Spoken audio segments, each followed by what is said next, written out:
조갑제 TV 시청자 여러분 안녕하십니까? 2023년 5월 7일 오후 1시 18분입니다. 더불어민주당의 두 김씨가 문제입니다. 서로 경쟁적으로 실언을 합니다. 서로 경쟁적으로 실수를 하고 거짓말도 하고 과장도 하는데, 하나 희한한 것은 그 세력 사이에서는 인기가 떨어지지 않아요. 두 김씨는 누구냐? 김남국 그리고 김의겸입니다.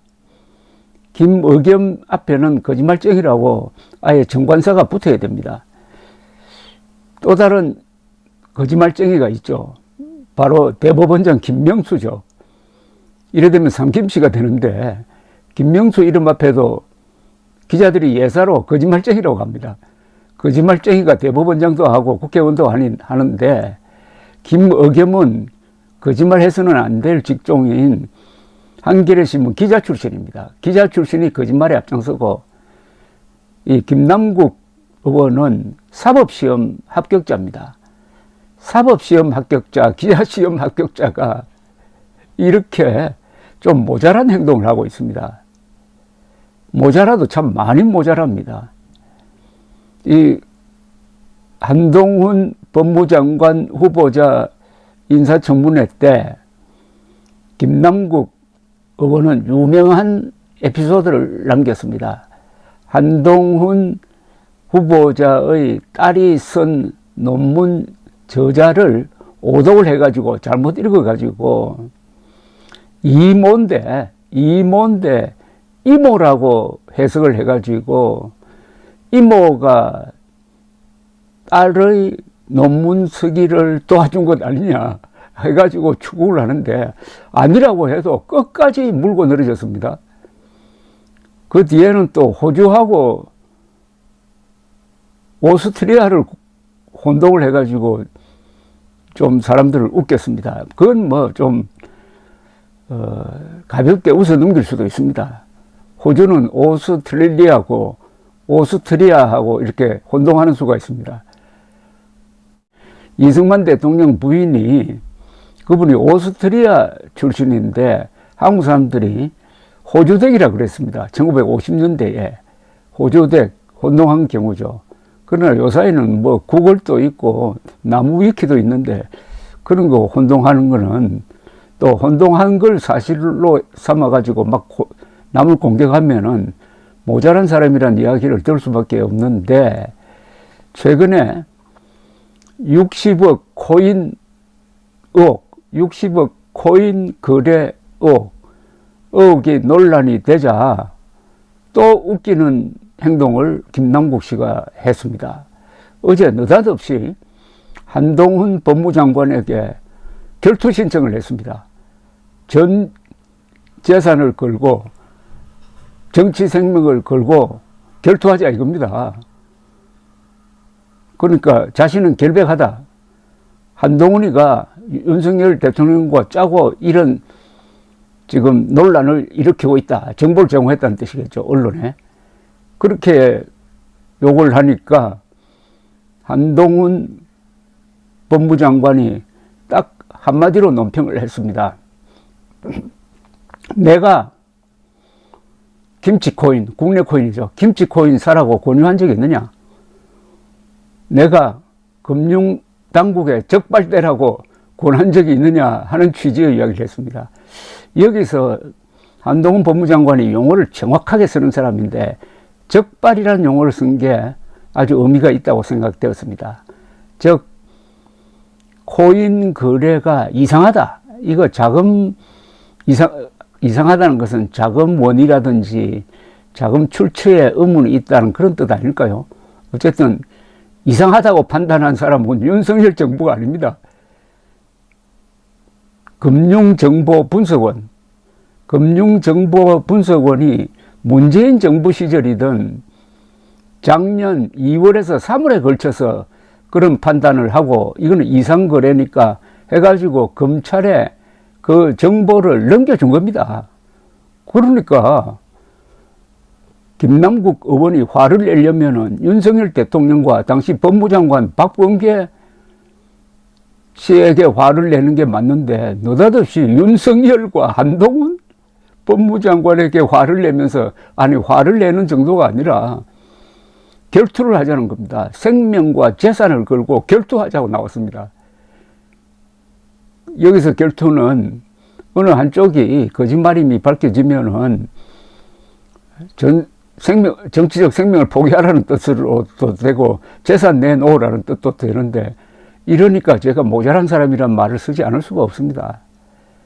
모자라면서 사람을 좀 웃기는데, 웃겨도 좀 통쾌하게 웃어야 되는데, 이거는 냉소 또는 실소 또는 경멸의 웃음을 자내게 만들고 있습니다. 그런데 지금 이게 간단한 사안이 아닌 것으로 보입니다. 검찰이 더불어민주당 김남국 의원의 가상화폐 이상거래 의혹을 수사 중이라고 언론이 오늘 일제히 보도를 했습니다. 서울 남부지검은 지난해 금융정보분석원으로부터 김 의원의 가상화폐 거래 관련 기록을 넘겨받아 위법 행위가 있었는지를 들여다보고 있다는 겁니다. 금융정보분석원은 문재인 정부 시절입니다. 이게 중요합니다. 문재인 정부 시절에 김 의원이 시세 60억 원 안팎의 위믹스 코인 80여만 개를 지난해 2월 말에서 3월 초 사이 전부 인출한 것을 이상거래로 분류를 해가지고 검찰에 통보했다고 합니다.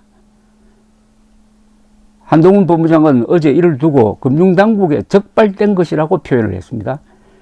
아무런 사실 논리 근거 없이 국가기관을 폄훼하는 것에 대해 유감스럽게 생각한다. 구체적 사안은 알지 못하나 김 의원 본인의 설명만을 전제로 하더라도 누구도 김 의원에게 코인 이슈에 관여하는 고위공직자로서 그액의 김치 코인을 사라고 한 적도 금융당국에 적발되라고 한 적도 없다. 이 적발이란 말이 아주 의미 있는 용어를 선택을 했습니다. 통상적으로 적발이라는 용어는 범법 혐의가 있다는 뜻입니다. 일부 언론은 금융정보분석원이 지나치게 짧은 기간에 60억 원 규모의 코인 80만 개가 이동했고, 이동한 코인 종류가 비트코인, 이더리움과 같은 메이저 코인이 아닌 등락폭이 상대적으로 큰 김치 코인이었다는 점이 특이사항으로 판단된 것으로 보인다고 오늘 쿠키뉴스가 보도를 했네요. 김 의원이 전량 인출한 시점은 가상화폐 거래 실명제 시행을 앞둔 때였습니다. 검찰은 김 의원의 계좌에 대한 추적영장을 청구했으나 법원에서 기각됐지만 이후 관련 수사를 계속하고 있다고 합니다. 김 의원은 모든 거래 내역이 투명하게 추적 확인되어 수사의 필요성이 부족해서 영장이 기각된 것으로 판단한다면서 혐의 사실이나 문제가 없음에도 강제 수사를 이어나가려고 하는 것은 정상적인 수사가 아닌 명백히 수사권을 남용한 위법 과잉 수사라는 입장인데, 그런 불평을 문재인 정부의 관계자에게 하는 게 옳다는 이야기입니다. 왜냐하면 이 모든 사안은 금융정보분석원이 이 거래는 이상하다고 해가지고 검찰에 통보해가지고 수사가 이루어진 거죠. 모든 것은 문재인 정부 시절에 출발했는데 왜 윤석열 대통령과 한동훈 장관에게 신경질을 냅니까? 아니, 법무장관과 대통령이 동네북입니까? 김 의원은 2021년 7월 가상자산 과세 유예 법안 발의 명단에 이름을 올려 이해충돌 방지법 위반 논란도 빚고 있는데, 당시 더불어민주당 노웅래 의원이 가상자산 소득에 대한 세금 부과를 1년 미루는 내용의 법안을 발의했고 김 의원도 명단에 포함되었습니다. 김 의원은 이에 대해 연합뉴스와의 통화에서 법률적으로 이해충돌에 해당하지 않는다면서 만약 과세했더라도 코인 값이 폭락해서 혜택을 실질적으로 보는 게 아니었다고 반박했으나 앞뒤가 맞지 않습니다. 세금은 이익을 남긴 경우에 매기고 코인은 폭락할 때도 폭등할 때도 있는 것인데, 폭락했다고 과세 유예가 특혜가 아니라는 주장은 앞뒤가 맞지 않고 논리적이지 않습니다. 자, 논문 저자 이름을 이모라고 해가지고, 아, 저 사람은 이모와 이모를 혼동하는 사람이구나. 그리고 이번에는 윤석열 정부 시절에 일어난 사건이 아니고 문재인 정부 시절에 일어난 사건을 가지고 윤석열 정부가 뒤집어 씌우는 걸 보면은 이분의 지각 능력, 1 더하기 1은 2다 또는 태양이 동쪽에서 뜬다는 정도의 이 지각 능력에 문제가 있는지, 아니면 요사이 한글 전용을 하는 바람에 우리 어휘력이 부족해가지고 이모와 이모를 분간하지 못하는 건지 참 답답하기는 마찬가지인데, 어쨌든 민주당에 참 여러 사람들이 있다는 것을 확인할 수가 있습니다. 민주당에 있는 그 간판 스타들이 누굽니까? 송영길, 뻔뻔한 송영길, 이재명, 사악한 이재명, 표독한 이해찬, 그리고 뻔뻔한 김남국이라고 할까요? 김의겸이라고 할까요? 이런 집합 개념으로서의 더불어민주당은 이게 범죄 집단에 가까운 것 아니냐, 또는 사기와 선동을 주업으로 하면서 권력을 쟁취하기도 하고 한번 잡은 권력을 내놓지 않으려고도 하고 일단 또 넘겨준 권력에 집착해 가지고 마치 야당이면서도 여당 행세하는 이런 민주당을 앞으로 우리 헌법에 따라서 민주당의 행태를 다 분석을 해 가지고 정당 해산 운동을 국민들이 벌여야 되지 않을까 하는 생각까지 이르게 하는 사람이 바로 김남국입니다. 감사합니다.